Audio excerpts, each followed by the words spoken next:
Hi, smart cookies. Generally, physically, evidently, usually, permanently, confidently. என்ன நல்லா தானே இருந்தீங்க, அது என்ன திடீர்னு ஆயிடுச்சு? மேம் நல்லா தானே கிளாஸ் எடுப்பாங்க அப்படின்னு யோசிக்கிறீங்க தானே? ஒன்றும் இல்லைங்க.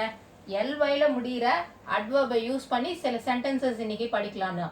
So we are going to learn a few sentences using the words, using the adverbs that end with ly. So first one, generally we are not allowed to eat outside food. Generally we are not allowed to eat outside food. வெளியிலேருந்து இப்போ எங்கள் அம்மாவும் எங்கள் அப்பாவும் வெளியிலேருந்து உணவு வந்தால் அதை சாப்பிட அலோவ் பண்ண மாட்டாங்க பொதுவாக. ஸோ ஜென்ரலி அப்படின்னு சொல்லும்பொழுது பொதுவாக வெளி உணவை சாப்பிட எங்களுக்கு அனுமதி இல்லை.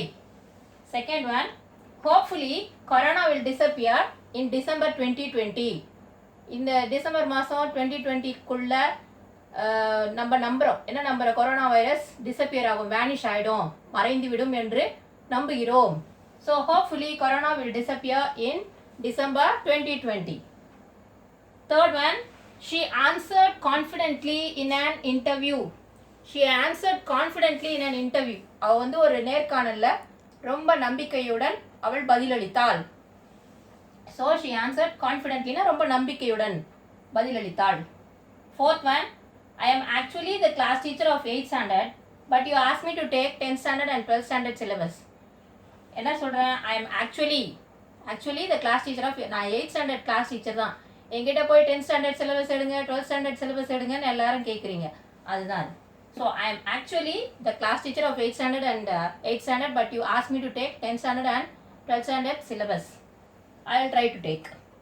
Fifth one, he will surely file a complaint against him.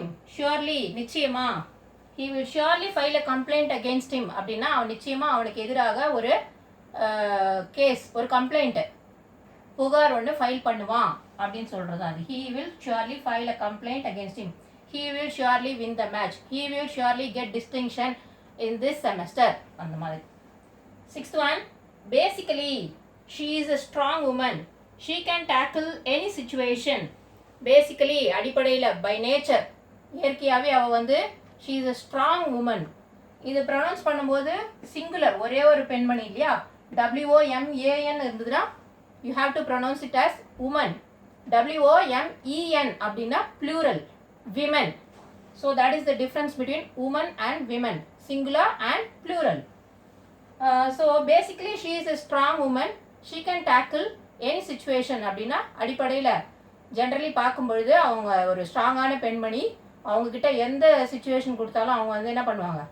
Handle பண்ணிவிட்டு வெளியில் வந்துடுவாங்க. அந்த ப்ராப்ளம் சால்வ் பண்ணிவிட்டு வெளியில் வந்துடுவாங்க. she can tackle any situation. எந்த சூழ்நிலையும் அவங்களால டேக்கிள் பண்ண முடியும். Seventh one, obviously corona virus is affecting more and more people every day. obviously தெள்ள தெளிவாக தெரிகிறது, evidently, clearly, கிளியராக தெரியுது. என்ன தெரியுது? Corona virus is affecting more and more people everyday. தினந்தோறும் கொரோனா வைரஸ் நாளுக்கு நாள் அதிகமாக மக்களை பாதிக்குது அப்படின்றது தெள்ள தெளிவாக தெரிகிறது. அதுதான் ஆப்வியஸ்லின்னா நல்லா தெள்ள தெளிவாக தெரியுது. அம்மா நீ என்னம்மா பண்ணுற? இட்ஸ் குவைட் ஆப்வியஸ் நோ அப்படின்னு சொல்லுவோம்ல. நான் என்ன பண்ணிட்டு இருக்கேன்னு உங்களுக்கு நல்லாவே தெரியுதுல்ல, அப்புறம் எதுக்கு கேட்குறீங்க அப்படின்னு சொல்லுவோம் இல்லையா? ஸோ ஆப்வியஸ்லி இங்கே எல்லாமே எல்வையில் முடிகிற வேர்ட்ஸ் மோஸ்ட்லி எல்லாமே என்னது? அட்வர்ப்ஸ் தான். Next one, he is certainly the best archer.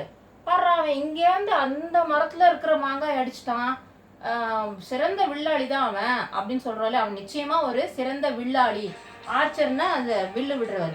So he is certainly the best archer அப்படின்னு சொன்னோம்னா அவன் ஒரு சிறந்த வில்லாளி. So hope you have enjoyed the lesson today. நீங்களும் வந்து இந்த எல்வையில் முடிகிற வேர்ட்ஸ் எடுத்துக்கிட்டு you write your own sentences and put it in the comment section. Meet you tomorrow with a new topic. Thank you.